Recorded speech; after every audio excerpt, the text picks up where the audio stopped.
Hello everyone, स्वागत है आप सभी का सुदेश क्लासेस में। और जब आप सुदेश क्लासेस में आए हो तो आपको टेंशन लेने की कोई जरूरत नहीं है, क्योंकि आपको भी पता है कि कंसेप्ट हमारा रहेगा एकदम से क्रिस्टल क्लियर। सुदेश क्लासेस से पढ़ रहे हो और कंसेप्ट में कोई डाउट रह जाए, ऐसा हम होने नहीं देंगे।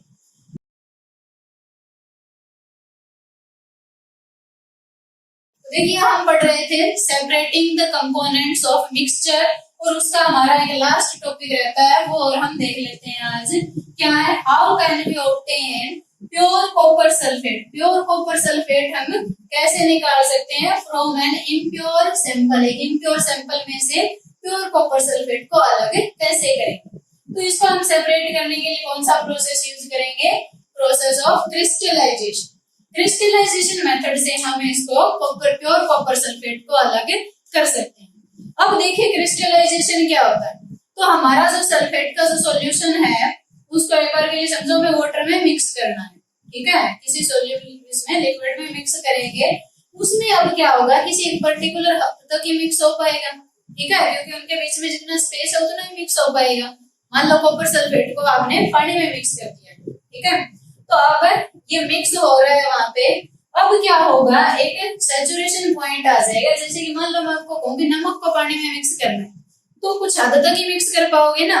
तो वैसे ये जो हमारा सॉल्यूशन होगा इसको भी हम कुछ हद तक ही मिक्स कर पाएंगे, लेकिन उसके बाद भी हमें रुकना नहीं है। हम क्या करेंगे, मान लो ये हमारे पास एक चाइना डिश हो गई, इसको हम हीट कर देंगे। अब इस सॉल्यूशन नीचे से बर्नर लगाया और इस सॉल्यूशन को हम हीट कर देंगे, और अब हीट करने के बाद गर्म अगर हो गया हमारा सॉल्यूशन, तो इसमें क्या होगा, पार्टिकल्स की जो एनर्जी है वो बढ़ जाएगी, ठीक है। एनर्जी बढ़ जाएगी तो समझो घमंड आ गया है उनकी। अब क्या होंगे, वो एक दूसरे से दूर हो जाएंगे।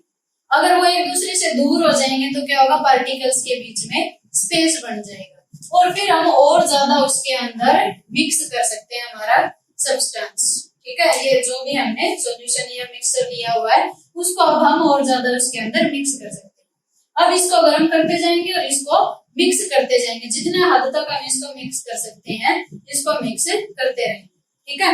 फिर अब क्या होगा, इसको बस हमें ठंडा होने के लिए छोड़ देना। जब थोड़ी बहुत वेपर बढ़नी शुरू हो जाए ना, तो इसका मतलब क्या, वो कंप्लीटली मतलब जितना मिक्स होना था उतना हो गया। अगर और ज्यादा उसको हीट करोगे तो वो मतलब हद पार हो जाएगी। फिर वो जो है सब्सटेंस जो हमारा जो भी हमने सॉल्यूशन लिया हुआ है वो डिकम्पोज हो सकता है। उसके अंदर के कंपोनेंट्स जो है वो डिकम्पोज हो सकते हैं, ब्रेक डाउन हो सकती है, ठीक है। तो एक पर्टिकुलर टेम्परेचर तक गर्म करते रहेंगे। गर्म करने से क्या होगा, सोल्यूबिलिटी बढ़ जाएगी और ज्यादा उसमें हम मिक्स कर पाएंगे। तो और मतलब फुल हमने उसमें कंसंट्रेशन बढ़ा दिया, बिल्कुल उसको अच्छे से मिक्स कर लिया। अब क्या करना, अब जस्ट इसको ठंडा होने के लिए छोड़ देना।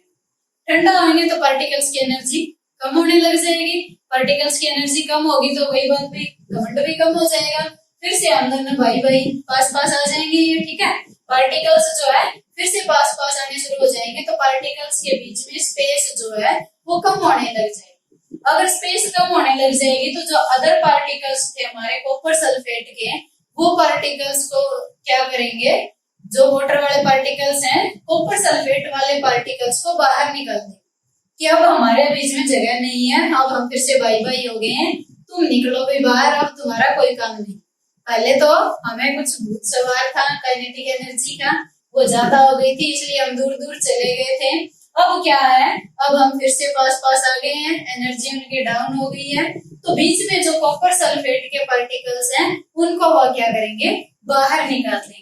और वो कॉपर सल्फेट के पार्टिकल्स जो सॉलिड फॉर्म में बाहर निकलेंगे।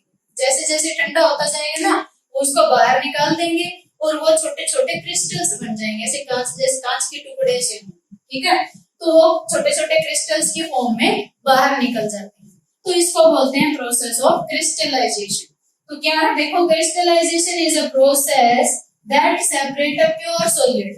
कैसा सॉलिड बाहर निकलेगा इससे, प्योर सॉलिड हमें मिलेगा in the form of its crystals from a solution। उसके क्रिस्टल्स की फॉर्म में मिलेगा, मतलब छोटे छोटे टुकड़े से होते हैं क्रिस्टल है, उसके मतलब क्रिस्टल्स की फॉर्म में मिलेगा भाई, ठीक है। अब क्या है इसमें और इवेपोरेशन में फर्क क्या है, इवेपोरेशन में तो हम जस्ट उसको गर्म करते रहते हैं और सारे पानी को भाप बनाकर उड़ा देते हैं, ठीक है। नीचे फिर सॉल्यूशन हमारा जैसे कि सॉल्ट को सेपरेट करना था तो नीचे नमक नमक बच जाता है, पानी जो है भाप बनकर उड़ जाता है। उसमें इम्प्योरिटी होने के चांसेस ज्यादा है कि सिर्फ पानी पानी उड़ा है, बाकी कुछ इम्प्योरिटी उसमें रह सकती है। इसमें क्या होगा, जो कॉपर सल्फेट के जो प्योर क्रिस्टल्स है यही बाहर निकलेंगे और इसका हम यूज वहां पर भी कर सकते हैं। हो सकता है कोई ऐसा कंपोनेंट हो जो इतना टेम्परेचर झेल ही ना पाए, इवेपोरेशन में तो हमें उसको गर्म करते रहना है जब तक वो पूरी तरीके से भाप बनकर ना उड़ जाए। इसको अगर ऐसे गर्म करते रहेंगे तो हो सकता है हमारे कंपोनेंट जो है डिकम्पोज हो जाए, ठीक है। तो क्रिस्टलाइजेशन क्या है, एक अच्छा तरीका है ये सॉरी इवेपोरेशन के कंपैरिजन में, ठीक है। क्रिस्टलाइजेशन से हमें प्योर सॉलिड मिलता है, इवेपोरेशन में थोड़ी बहुत इम्प्योरिटी हो सकती है, ठीक है। तो यही था अपना आज का टॉपिक, बिल्कुल छोटा सा है ना, और आई थिंक क्रिस्टल क्लियर भी हो गया होगा। क्रिस्टल क्या है, क्लियर क्यों कह रहे हैं, क्योंकि क्रिस्टल क्या है, प्योर सॉलिड रहता है, ठीक है। तो आज के लिए इतना ही, मिलते हैं नेक्स्ट वीडियो में, तब तक के लिए take care, tata, bye bye.